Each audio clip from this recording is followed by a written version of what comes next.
Geekboy, and I'm doing the Geekboy review. Wait, no, I actually did finish my quota.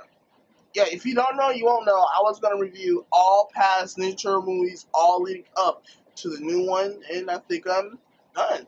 I am totally done. So yeah, I guess I am done. That's weird. Well, since I'm done, I got nothing to do in life. I think this bitch of dude comes out. Well, got text. Call me. Call me, because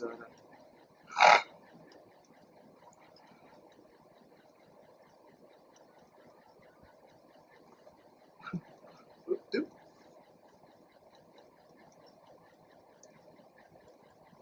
Yeah, he told me to call you. Yeah, man, I was done with the video, so now, I'm done with the whole saga. So. Oh, I'm not? Okay, Turtles Forever does not count as a theatrical release movie.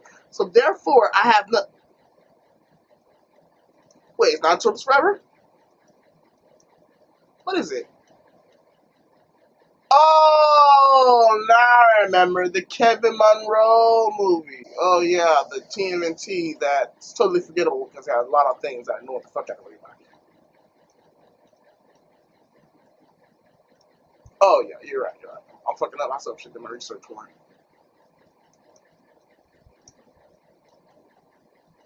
Oh, yeah, I'll do it. I don't care, man. Yeah, thanks. Thanks for letting me know, man. So, yeah, the Geekboy Review saga is not done.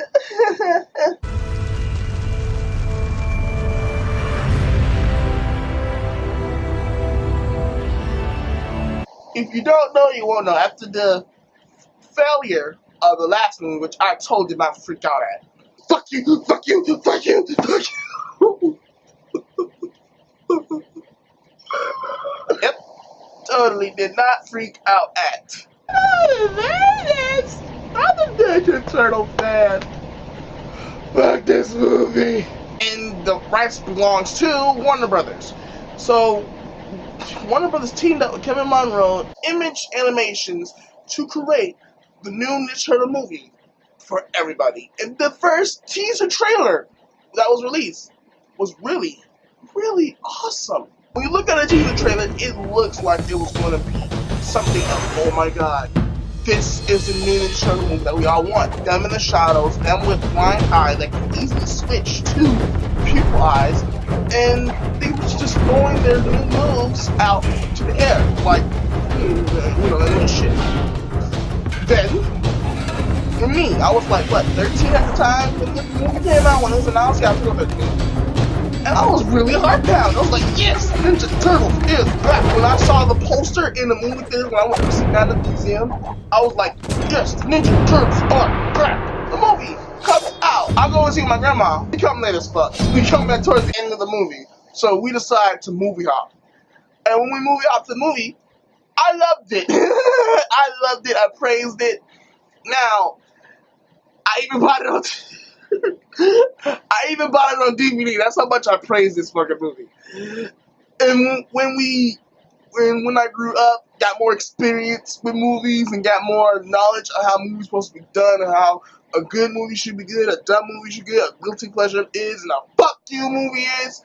And who taught me all this? Spill.com and Nostalgia Critic. First, I'm gonna cover the good, the bad.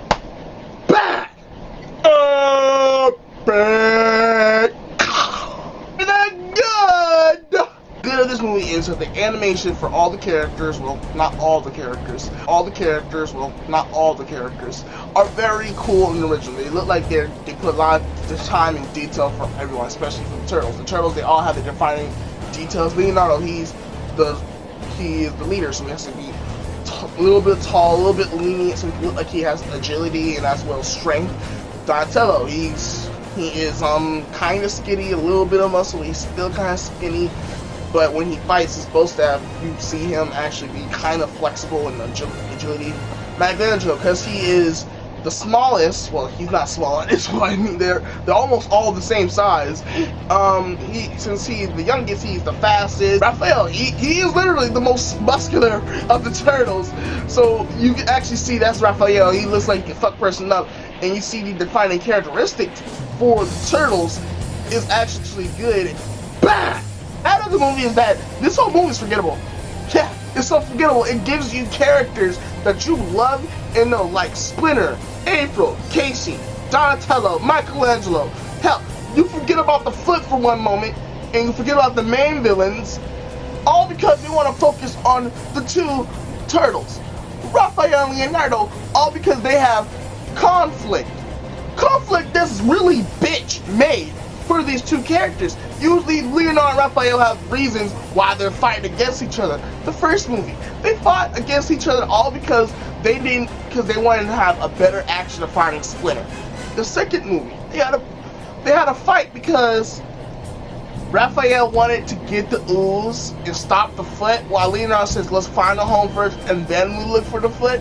That was understandable. Those two plot points are understandable, and that's been my point. All past Leonardo and Raphael conflicts always has a reason. Here, there's no real reason. Literally, there's no. There's no real reason why these two are fighting. All because Raphael's going on like, man, don't you lead me. I don't need a leader. Man, fuck off, man. I had everything going down for good for myself. Me and the family was good till you came. Nigga bounce. Like, really? He is trying to lead you into a better fighting force. And you're just throwing it away. You was getting on Donatello and Michelangelo early in the movie saying that we should be doing something. Hell, you were saying that to Casey, that you should be doing something instead of just sitting by and letting New York destroy itself.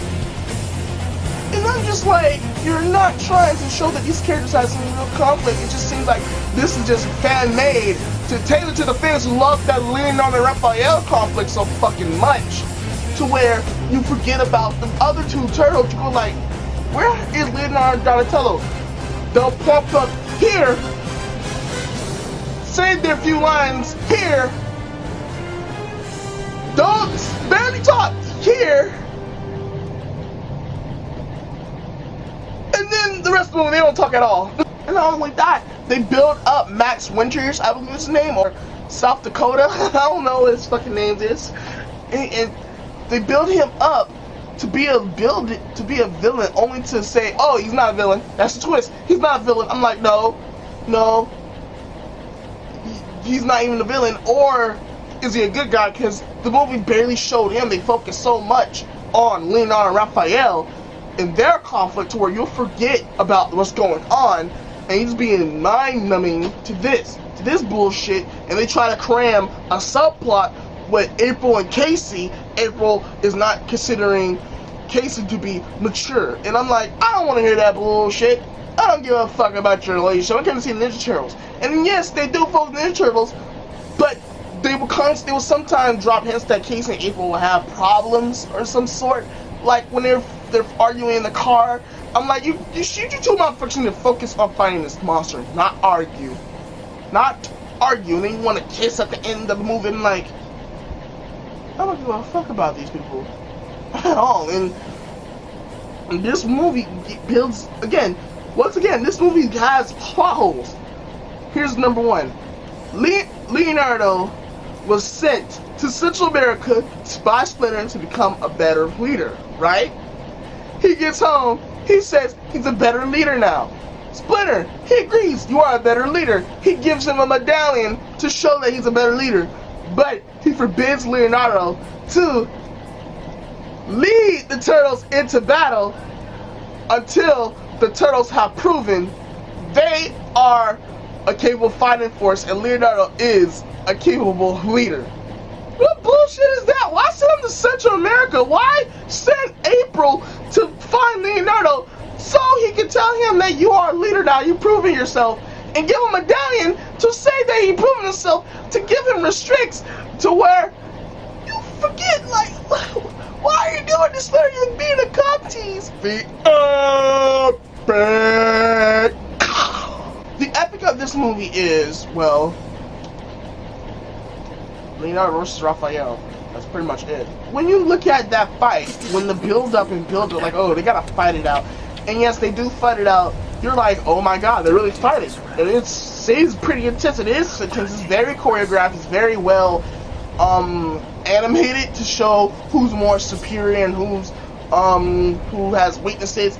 To me, honestly, and to a lot of other people, Leonardo let Raphael win. He did. It's so true. He didn't want to fight Raphael. He just gave him a show so Raphael could feel superior to him, because he always felt inferior to Leonardo. And again, the fight is it's very good fun. But that's pretty much it. Oh, except for the Michelangelo skateboard scene. That's pretty much it. That's like the bit of action you actually get, because the rest of the movie, they barely have any good action because they focus so much on Leonardo and Raphael, to where when you get this, you're like, this is all you're gonna get. This is all you're gonna get. I'm like, yeah, this is what I came to get, and I liked it. Now for the ratings. The ratings I'm gonna give this movie is 2 out of 10. Or some old bullshit. Yeah, because that's what this movie is. This is some old bullshit. When you watch this movie, you'll be forgetting everything. You'll be mind-numbed into the Leonardo and Raphael conflict, to where you won't really focus so much on the movie. You just focus on their stupid conflict. That is very unfulfilling. It's very boring. And it's like, and not only that, this whole movie's entirely boring. Sure, they have good animation, 2 good action scenes, but these things do not cover how boring and how mind-numbing this movie is, until how you forget everything. Because they focus so much on Lena and Raphael and their bitch-made conflict. You forget about the other turtles, Master Splinter, the villains, the so-called main villain. And again, it's all Kevin Monroe's fault. Now you see why I cannot be pumped for Sly Cooper or Ratchet & Clank. Now I want to hear from you, dudes. Do you like this movie? Do you hate this movie? Do you also agree when I say this movie is forgettable? What is your favorite? Favorite moment? Favorite moment besides comment below. Like this video. Subscribe to me. Share, because coming up next is more TMNT related things, because I'm going to do another video about the TMNT review that's coming up for next week, the movie premiere. Again, it's so funny. You should have said favorite moment. There's no memorable moments. I never laughed this hard since The Hangover. Oh, fuck that. The Big Lebowski.